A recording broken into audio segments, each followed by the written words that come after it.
வணக்கம். ஆகாஷ்வாணி புதுச்சேரி மாநில செய்திகள் வாசிப்பவர் மலர்விழி.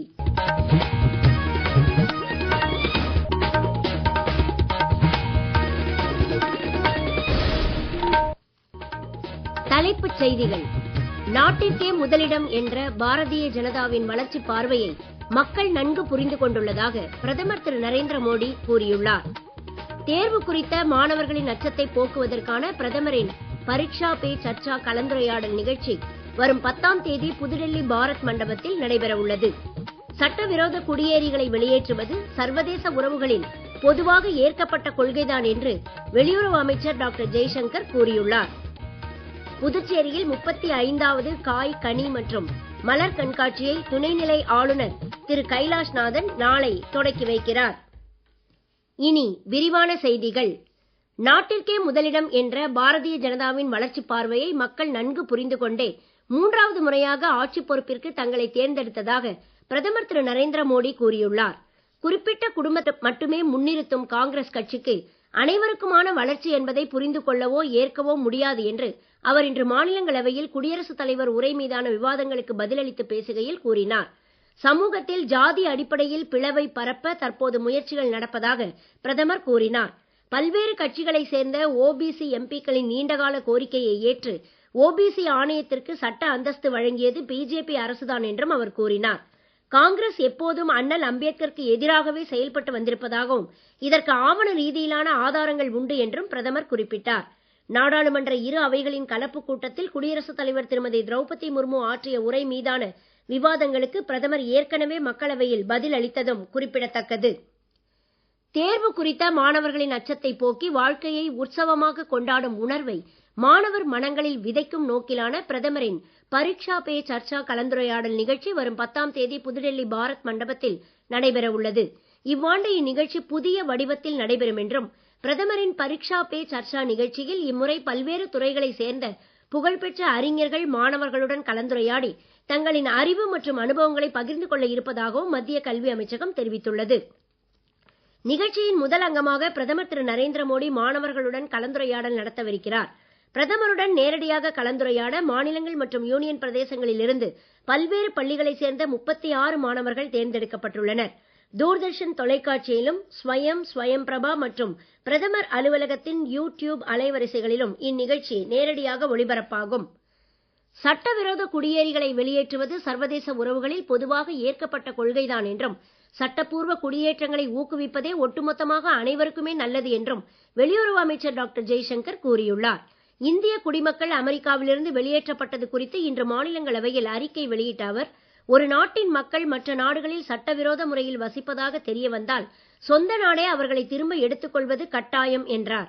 சட்டவிரோத குடியேறிகளின் வெளியேற்றம் சிவிலியன் மற்றும் ராணுவ விமானங்கள் மூலமாக தொடர்ச்சியான முறையில் மேற்கொள்ளப்படும் நடவடிக்கைதானே தவிர புதியதல்ல என்று அவர் தெரிவித்தார்.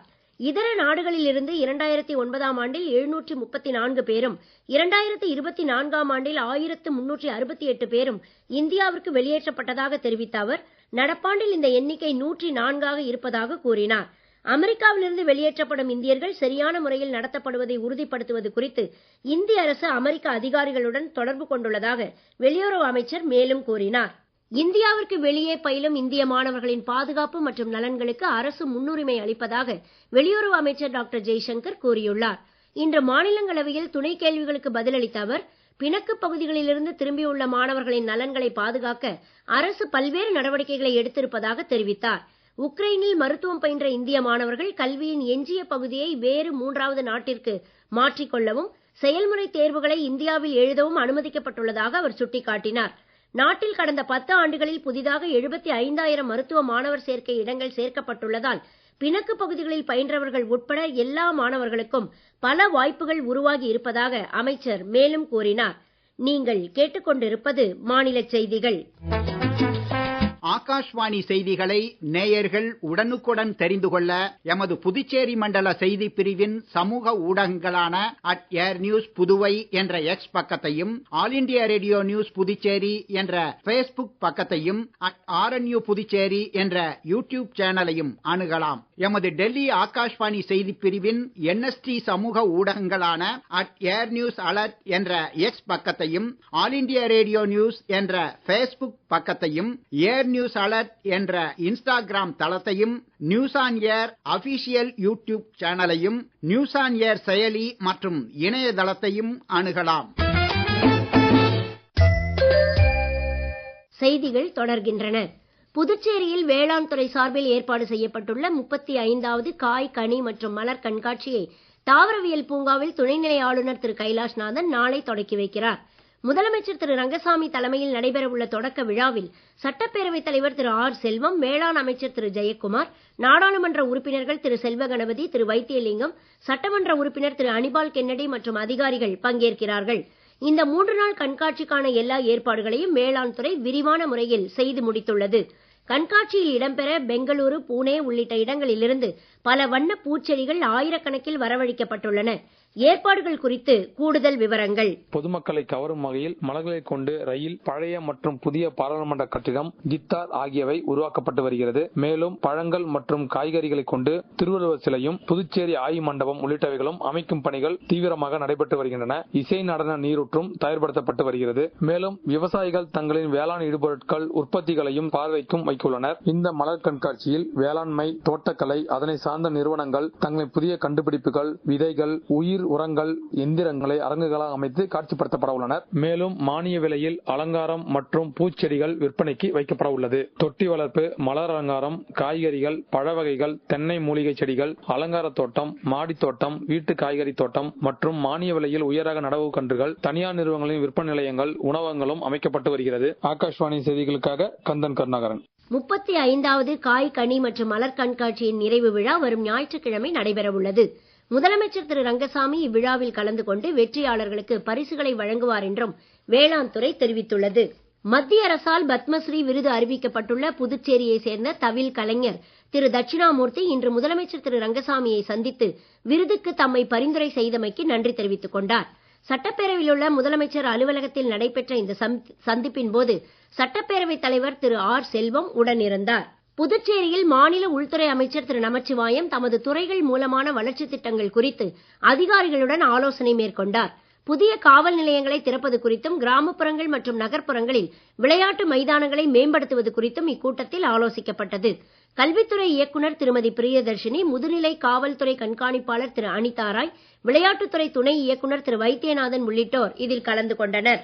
வள்ளலார் ஜோதி தினமான வரும் 11ஆம் தேதி செவ்வாய்க்கிழமை புதுச்சேரி, காரைக்கால் பகுதிகளில் உள்ள அனைத்து கள், சாராய கடைகள் மற்றும் மதுக்கடைகள் மூடப்பட்டிருக்க வேண்டும் என கலால்துறை உத்தரவிட்டுள்ளது.